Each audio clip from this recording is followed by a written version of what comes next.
In the floodplain of the Mississippi River, across from the steel arch of modern St. Louis, lies a ghost. It's a landscape of unnatural, colossal green hills. Most people drive past them on the interstate, perhaps mistaking them for natural formations or simple landfill. They are neither. This is Cahokia. The Orthodox narrative of North America tells us of nomadic tribes, of small villages, of a continent sparsely populated by hunter-gatherers before the arrival of Europeans. This is the story written into textbooks, the one we are taught to accept. But Cahokia is the glitch in that narrative. This was not a village. Between 1050 and 1350 AD, this was a city, a metropolis, with a population estimated to be larger than contemporary London, larger than Paris, larger than Rome at the same time period, at its peak. 20,000 people lived here, with tens of thousands more in the surrounding settlements. They built a sprawling urban center covering 6 square miles, complete with distinct neighborhoods, artisan workshops, and a vast central plaza the size of 45 football fields. And at its center, they built a monument that defies our understanding of the primitive. This is Monk's Mound, a terraced earthen pyramid built by hand, basket by basket, over centuries. It stands 10 stories tall. Its base is larger than that of the Great Pyramid of Giza. It remains the largest pre-Columbian earthen structure in the Americas. This was the seat of a powerful leader, a god-king, who ruled from a massive structure at its peak, overlooking the entire valley. From here, they controlled a vast trade network that stretched from the Great Lakes, sourcing copper, to the Gulf of Mexico, sourcing seashells. This was, by every definition, America's first city, a complex, stratified, and powerful civilization. And then, by 1350 AD, it was empty. The Orthodox story ends there. A simple, clean explanation: the people faded away. A slow decline, perhaps due to resource depletion or political instability. The city died, and the forest reclaimed it. But the evidence, when you look closer, doesn't suggest a slow, graceful decline. It suggests a sudden, violent, and systemic crash.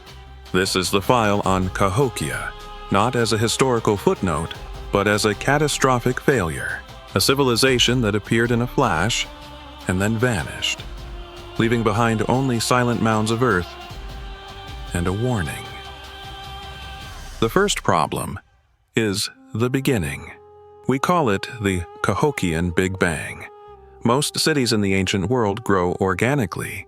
They start as a small village, grow into a town, and slowly, over many centuries, evolve into a city. Cahokia did not do this. Archaeological data shows that around 1050 AD, this area exploded. The population didn't just grow, it detonated. Seemingly overnight. Thousands of people converged on this specific spot on the floodplain. They didn't just expand existing settlements, they engineered a new one. They leveled the earth to create the Grand Plaza. They began the monumental construction of Monk's Mound. They laid out the city on a precise astronomical grid, marked by a series of massive wooden poles we now call Woodhenge, a clear reference to its stone counterpart in England, which tracked the solstices and equinoxes with pinpoint accuracy. This wasn't an evolution, it was an event. What could cause such a sudden, coordinated mobilization of people and resources? Was it a charismatic leader? A religious prophecy? A new technology? The record is silent. The Big Bang is the first glitch. The second glitch is the end. By 1350, it's over. The city is abandoned. A metropolis of 20,000 people is reduced to a ghost town. Where did they go? This is perhaps the most disturbing part of the mystery. They didn't vanish. They scattered. Unlike the Maya or the ancestral Puebloans of the desert Southwest, famous for their cliff dwellings at Mesa Verde, who left clear descendant populations, the fate of the Cahokians is complex. The people fled, fragmented into smaller groups, and their cohesive urban identity, the very idea of being Cahokian, dissolved over generations. Oral traditions of later tribes, like the Osage, speak of the Mounds, but none claim this failed state as their own. The memory was not erased. It was abandoned. How does a civilization of this scale simply cease to be? But the most significant glitch, the one that shatters the narrative of a slow decline, is the evidence of fear. Sometime after the year 1175, at the city's absolute zenith, the rulers of Cahokia did something inexplicable. They built a wall, not a simple fence. They constructed a massive defensive palisade, a wall 2 miles long, 15 feet high, constructed from over 20,000 massive wooden logs. It was a monumental feat of engineering, enclosing the entire central precinct Monk's Mound, the Grand Plaza, and the elite compounds. It featured guard towers, gates, and projecting bastions. This was not symbolic. This was a military fortification, built to repel a serious, organized threat. And here is the most critical detail. They didn't build it just once. Archaeologists have found evidence that this massive palisade was built and then rebuilt 4 separate times in less than 200 years. The textbook story of a slow decline simply cannot account for this. You don't build a wall like this if your problems are just resource depletion. You build it when you are terrified. You build it when you are at war. The glitch of Cahokia is this: why would a civilization at the peak of its power, a power so great it could build a pyramid larger than Giza's, suddenly find itself in a desperate, existential struggle for survival? The orthodox narrative is clean. The evidence, so is not. The evidence points to a system under unbearable stress, a system about to crash. To understand the crash, we must act as honest brokers, examining the forces that could tear a city like this apart. The evidence points in 3 distinct and terrifying directions. First, the enemy within. Was the threat not external? Was the wall built to protect the elites from their own people? We must go to Mound 72. It is a small, unassuming ridge mound, away from the Grand Plaza. But what we found inside provides the clearest and most gruesome window into Cahokia's social structure. At its base, archaeologists found the burial of a high-status individual, likely one of Cahokia's rulers. He was laid to rest in the 11th century, around the time of the Big Bang.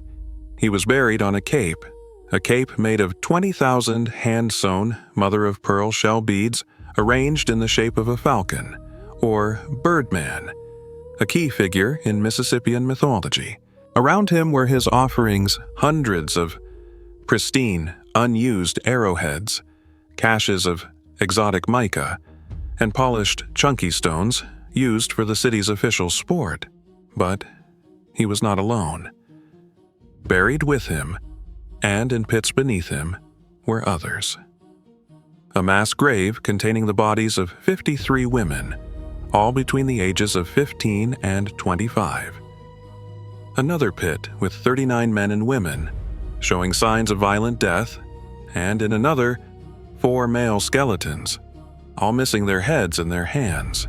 In total, over 270 individuals were found in Mound 72. The vast majority were not honored guests. They were sacrifices. This is not the burial of a benign leader. This is a display of absolute, terrifying power, the power of a god-king who held the authority of life and death over his entire population, for generations. This system held. The commoners farmed the maize, labored on the mounds, and paid tribute to the gods on earth who lived atop Monk's Mound. But what happens when that system breaks? What happens when the gods fail? This brings us to our second theory: the enemy above. Cahokia was a civilization built on a single, fragile foundation: maize, corn. This was their fuel. It fed the population, funded the construction, and powered the entire machine. But maize agriculture, especially in the 12th and 13th centuries, was a high-stakes gamble. And the location of Cahokia, in the vast, fertile floodplain known today as the American Bottom, was both a blessing and a curse. It was a floodplain, incredibly fertile, yes, but also a floodplain. Paleoclimatologists have drilled cores from the nearby lakes, analyzing ancient pollen and sediment layers. Their findings are stark. Around 1200 AD, they found evidence of a catastrophic megaflood on the Mississippi, an event so large it would have inundated Cahokia's fields, wiping out the food supply, and the climate was changing. The medieval warm period, which had allowed maize to flourish, was coming to an end. It was followed by the onset of the Little Ice Age, a period of global cooling, characterized by colder winters, shorter growing seasons, and unpredictable, severe droughts. Imagine you are a Cahokian farmer. The floods have drowned your crops 1 year. A drought has withered them the next. You look to the elites on Monk's Mound, the ones who claim to be descended from the sun god, the ones who perform the rituals at Woodhenge to guarantee the harvest, and their rituals are failing. The social contract is broken, Tom. The enemy within, hunger, desperation, and religious disillusionment, grows stronger every day. This leads directly to our third theory: the enemy without. A city in crisis is a target. While the rulers of Cahokia were dealing with social unrest and environmental collapse, their neighbors were watching. The palisade, that massive, desperate wall, was likely built in response to this perfect storm. As the city's power waned, its rivals were emboldened. We don't know who they were. Other Mississippian chiefdoms, vying for control of the trade routes, nomadic groups from the plains.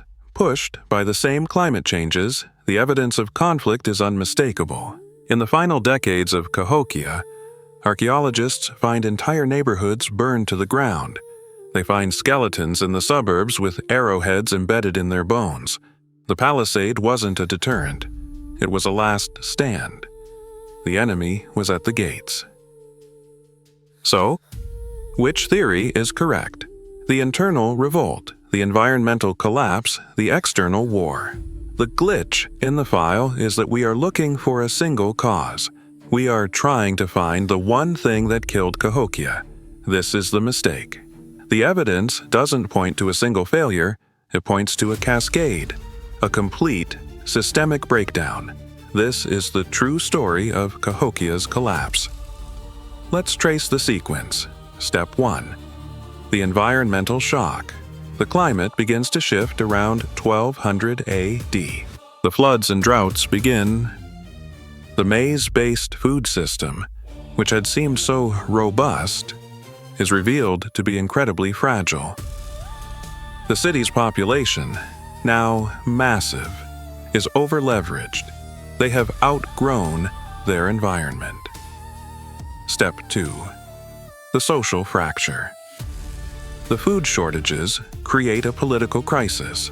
The elites, who rule by divine right, lose their legitimacy. The gruesome sacrifices seen in Mound 72 are a symptom of a system that rules by fear and coercion. When that coercion is challenged by widespread hunger, the system cracks. The enemy within is born. Step 3. The external threat. The political infighting and social chaos make the city vulnerable. External rivals see an opportunity. The enemy without begins to probe the city's defenses. Step 4. The desperate response. The ruling class responds. But their response is not to fix the food supply or heal the social divide, and their response is to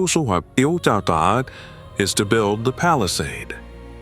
Think of the resources: 20,000 massive logs, cut from forests that are already being depleted to feed the city, thousands of laborers diverted from farming or hunting to build a wall. The palisade was not a solution. It was a symptom of the collapse. It was the final, desperate act of a system consuming itself. It was built to protect the elites, not the people. And in recent years, we have found the final, devastating piece of evidence. Scientists analyzing soil cores from the lakes and fields around Cahokia looked for something new: fecal stanols, the molecular signature of human waste. What they found was shocking. In the 12th and 13th centuries, the concentration of human waste in the environment skyrocketed. The city's sanitation system, if one ever existed, was completely overwhelmed. They were poisoning their own water. They were living in their own filth. This is the final image of Cahokia's collapse.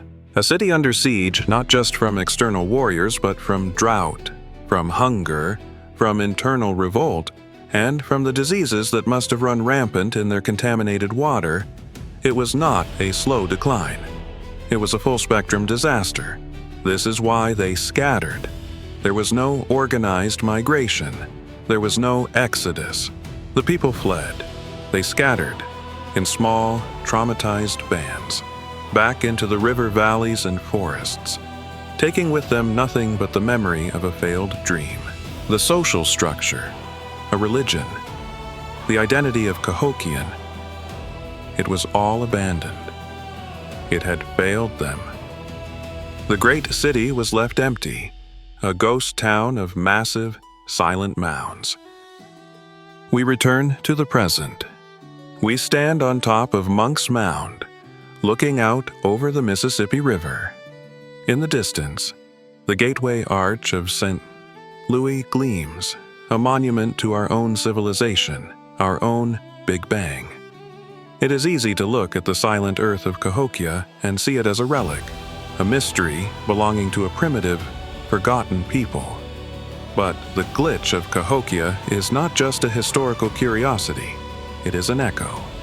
Cahokia is the story of a complex society that rose with breathtaking speed. A city built on a single, fragile resource.